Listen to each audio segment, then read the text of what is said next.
بخاری شریف کی یہ روایت ہے، حضور کا فرمان عالی شان ہے کہ دو نعمتیں ایسی ہیں، ان دو نعمتوں کے بارے میں اکثر لوگ دھوکے کا شکار رہتے ہیں۔ جب تک وہ دو نعمتیں پاس ہوتی ہیں قدر نہیں ہوتی، اور جب چھن جاتی ہیں تو اس وقت قدر ہوتی ہے، لیکن اس وقت وہ نعمتیں ہی پاس نہیں ہوتی۔ الصحت والفراغ، ان میں سے پہلی نعمت حضور فرماتے ہیں کہ صحت اور تندرستی ہے۔ صحت اور تندرستی، اور دوسری ہے فراغت، کہ بندے کو اللہ نے فرصت عطا فرمائی ہے، تو یہ بھی بہت بڑی اللہ کی عظیم نعمت ہے۔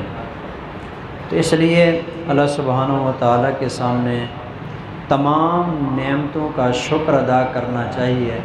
ان میں سب سے اہم ترین نعمت جو ہے جس کا ہمیں شکر ادا کرنا چاہیے وہ اللہ کی دی ہوئی صحت اور تندرستی ہے۔ یہ تو بندے کو اس وقت پتہ چلتا ہے کہ یہ کتنی عظیم نعمت ہے جب بندہ بیمار ہو جاتا ہے، چلنے کے قابل نہیں رہتا، اللہ نہ کرے آنکھ خراب ہو جاتی ہے، پاؤں خراب ہو جاتا ہے، دماغ کے اندر کوئی خرابی پیدا ہو جاتی ہے، دل کی دھڑکن کا مسئلہ بن جاتا ہے، بی پی کا مسئلہ بن جاتا ہے، معدہ ہضم نہیں کرتا، جگر کے اندر کوئی پرابلم سا پیدا ہو جاتا ہے، کوئی سا مسئلہ پیدا ہوتا ہے، اس وقت بندے کو پتہ چلتا ہے کہ یہ تندرستی کتنی بڑی نعمت تھی جو اللہ نے مجھے عطا فرمائی۔ اس لیے صحت کا خیال بھی رکھیے، کھانے کے حوالے سے، خوراک کے حوالے سے، نیند کے حوالے سے۔ خاص طور پر زیادہ تر بزرگ حضرات ہیں، ان کو ایک میں مشورہ دوں گا، میں کوئی اتنا بڑا ڈاکٹر اور حکیم تو نہیں ہوں، لیکن جہاں تک میں نے بزرگوں سے سنا ہے یا جو بڑی عمر کے حضرات ہیں ان کا تجربہ میں نے ان سے پوچھا ہے اور انہوں نے بتایا ہے، اس عمر میں دو چیزوں کا خیال رکھا کریں صحت کے حوالے سے۔ نمبر ایک، خوراک وقت پہ لیں اور صحیح لیں، ماڑی خوراک نہیں لیں، اچھی خوراک لیں، خوراک کا خیال کریں، وقت کے اوپر ہونی چاہیے اور صحیح ہونی چاہیے۔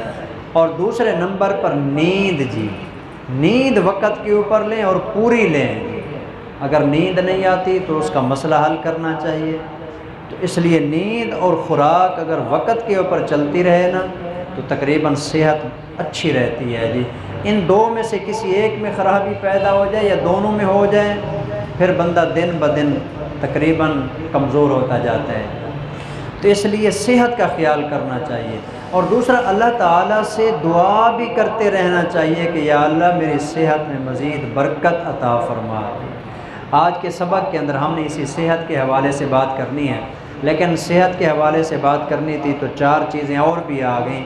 دوسرے الفاظ کے اندر 5 خزانے ہیں جو اللہ کے نبی نے اللہ سے مانگنے کا طریقہ سکھایا ہے۔ 5 خزانوں سے میں اس کو تعبیر کر رہا ہوں، خزانے، بلکہ میں سمجھتا ہوں خزانے سے بھی زیادہ اہم اور ضروری ہیں۔ یہی وجہ ہے کہ اگر کسی کی صحت خراب ہو جائے، اس کے پاس جتنا بھی پیسہ پڑا ہے سارا بھی لگانا پڑے تو سارا بھی لگا دیتا ہے کہ صحت ملنی چاہیے۔ صحت اتنا بڑا خزانہ ہے کہ دنیا کی دولت مل کر بھی اس کا مقابلہ نہیں کر سکتی، اس لیے اس کے اوپر توجہ دینی چاہیے۔ اس کے اندر 5 چیزیں ہیں جو حضور نے اللہ سے مانگنے کا حکم دیا ہے۔ نمبر 1، اللہم انی اسألک الصحۃ، اے اللہ میں تجھ سے صحت اور تندرستی کا سوال کرتا ہوں۔ یہ مانگنا چاہیے۔ خاص طور پر یہ دعا کیوں سکھا رہا ہوں، اس حوالے سے یہ بھی بتا دوں آپ کو، آج کل آپ دیکھ رہے ہیں ہر گھر کے اندر کوئی نہ کوئی بیماریاں ہیں۔ جانور ہیں تو الگ بیمار ہیں، انسان ہیں تو الگ بیمار ہیں، ہر گھر کے اندر کوئی نہ کوئی بندہ سویا پڑا ہے۔ کسی کا کیا مسئلہ ہے، کسی کا کیا مسئلہ ہے، کوئی وبا سی ہے جو آئی ہوئی ہے انسانوں کے اوپر بھی اور جانوروں کے اوپر بھی۔ محسوس تو ایسے ہوتا ہے کہ جیسے اللہ انسانوں پہ ناراض ہو گئی ہے۔ حالات ایسے بتا رہے ہیں تھوڑا سا ویسے تنہائی میں بیٹھ کے ہم سوچیں، غور کریں دنیا کے حالات جو ہمیں بتا رہے ہیں وہ یہی بتا رہے ہیں کہ لگتا ہے کہ آسمان والا ناراض ہو چکا ہے زمین والوں کے اوپر جی، ہر روز ہی کوئی نہ کوئی ایک نئی چیز آئی ہوئی ہوتی ہے، اور یہ اس کی ناراضگی کی علامت ہوتی ہے کہ لگاتار ان کے اوپر جو ہے نا مصائب اور مشکلات بھیج دے۔ اس لیے دعا مانگتے رہنا چاہیے، اللہم انی اسألک الصحۃ، اے اللہ میں تو سے صحت اور تندرستی مانگتا ہوں، والعفۃ، یہ چیز اس صحت سے بھی ہو سکتا ہے کہ زیادہ قیمتی ہو جی، صحت ہو اور یہ عفت نہ ہونا تو صحت کا کوئی فائدہ نہیں ہے۔ عفت کا مطلب ہے پاک دامنی جی، پاک دامنی۔ اے اللہ میں تو سے پاک دامنی کا سوال کرتا ہوں جی۔ جو بندہ پاک دامن ہوتا ہے، حضور نے فرمایا جب کل قیامت کا دن ہوگا، 50,000 سال کا دن ہوگا، جس کے اندر کوئی سایہ نہیں ہوگا اللہ کے عرش کے سائے کے علاوہ، جو پاک دامن انسان ہوگا اللہ اس انسان کو عرش الہی کا سایہ عطا فرمائے۔ پاک دامنی اللہ سے مانگنا، پاک دامنی، بندہ پاک دامن ہو کہ اپنی زندگی کو بسر کرے۔ والعفۃ، اے اللہ میں تو سے پاک دامنی کا سوال کرتا ہوں۔ والامانۃ، اے اللہ میں تو سے امانت کا سوال کرتا ہوں، کہیں ایسا نہ ہو کہ مجھ سے امانت میں خیانت نہ ہو جائے۔ امانت کا ایک مطلب یہ ہے کوئی بندہ کوئی چیز دے دیتا ہے جی، یہ چیز ہے میری، آپ اپنے پاس امانت کے طور پر رکھ لیں، یہ امانت ہے جی۔ اگر کوئی بندہ اس میں خیانت کرتا ہے نا، کھا جاتا ہے، مکر جاتا ہے، حضور نے فرمایا کل قیامت کے دن اس آدمی کو کہا جائے گا کہ اس کی امانت واپس کر، وہ کہے گا یا اللہ دنیا ہی ختم ہوگی، وہ میں کہاں سے لاؤں جو امانت اس کو واپس کروں۔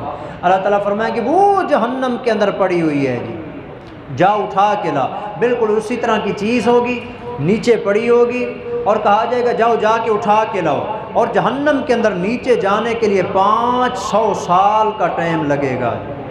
وہ اندر جائے گا اور مزید اس کو 500 سال اوپر آنے کے لیے جب لگے گا، جو ہی وہ کنارے کے اوپر لے کے پہنچے گا نا، دوبارہ وہ چیز لے کے نیچے پھینک دی جائے گی اور کہا جائے گا جاؤ دوبارہ لے کے آؤ۔ اس کے ساتھ یہ معاملہ ہوتا رہے گا، عذاب ہوتا رہے گا جس نے امانت میں خیانت کی ہے۔ اور اسی طرح دوسرا امانت کا مفہوم یہ ہے، ہر چیز ہی ہمارے پاس امانت ہے۔ میری آنکھ میرے پاس امانت ہے، اگر میں اس کو غلط استعمال کروں گا میں امانت میں خیانت کرنے والا ہوں۔ اللہ نے زبان امانت کے طور پر دی ہے، غلط استعمال کرے گا تو امانت میں خیانت ہے۔ پیسہ امانت ہے، اولاد امانت ہے، زندگی امانت ہے، یہ صحت و سلامتی تندرستی یہ امانت ہیں، کان امانت ہیں۔ غلط سنا ہے تو امانت میں خیانت کی ہے، کل قیامت کے دن اس کا حساب کتاب دینا پڑے گا۔ یہ تمام چیزیں امانت کے طور پر ہیں جو اللہ نے ہمیں دی ہیں۔ والامانۃ، یا اللہ میں تو سے سوال کرتا ہوں کہ تو مجھے امانت عطا فرما دے۔ اور چوتھی چیز ہے وہ حسن الخلق، اے اللہ مجھے اس کے بارے میں تو ضرور میں ابھی آپ سے دعا کرواؤں گا، ایک تو پڑھاؤں گا، اس کے لیے تو خاص طور پر ابھی جو ہے نا آپ دعا مانگے کہ میرے ساتھ مل کر۔ حسن خلق کا مطلب ہے اچھا اخلاق، یا اللہ میں تو سے اچھے اخلاق کا سوال کرتا ہوں۔ دعا کریں اللہ ہم سب کو نصیب فرمائے۔ آج اچھا اخلاق ہمارے اندر سے نا ختم ہوتا جا رہا ہے، پیار محبت، اچھا اخلاق، ایک دوسرے کے ساتھ اچھا بول چال، یہ مانگنا ہے۔ اور پانچویں چیز والرضا بالقدر، یا اللہ تقدیر الہی پہ مجھے راضی رہنے کی توفیق عطا فرما۔ میرے حق میں جو فیصلہ ہو جائے نا پھر مجھے اس کے اوپر خوش رہنے کی توفیق عطا فرما۔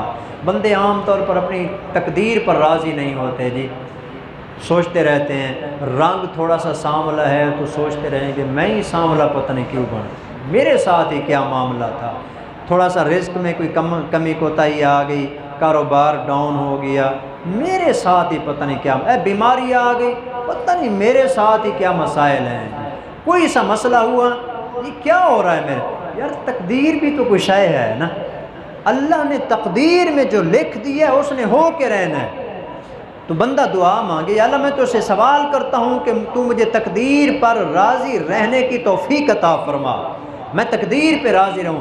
جو بندہ تقدیر پہ راضی نہیں ہوتا وہ ہمیشہ پریشان رہتا ہے جی، اور جو بندہ تقدیر پہ راضی رہتا ہے وہ ہمیشہ ہی خوش رہتا ہے جی۔ تو 5 خزانے ہیں جو اس دعا کے اندر بتائے گئے ہیں۔ پہلا خزانہ صحت، دوسرا خزانہ پاک دامنی، تیسرا خزانہ امانت، چوتھا خزانہ اچھا اخلاق، اور پانچواں خزانہ ہے تقدیر الہی پر راضی رہنا۔ اللہ ہم سب کو یہ پانچوں نصیب فرمائیں۔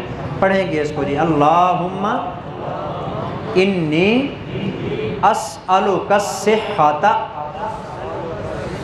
والعفۃ والامانۃ وحسن الخلق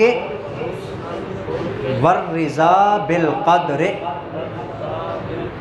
اللہ پاک ہم سب کو یہ نصیب فرمائے۔ وما علینا الا البلاغ المبین۔ الحمدللہ۔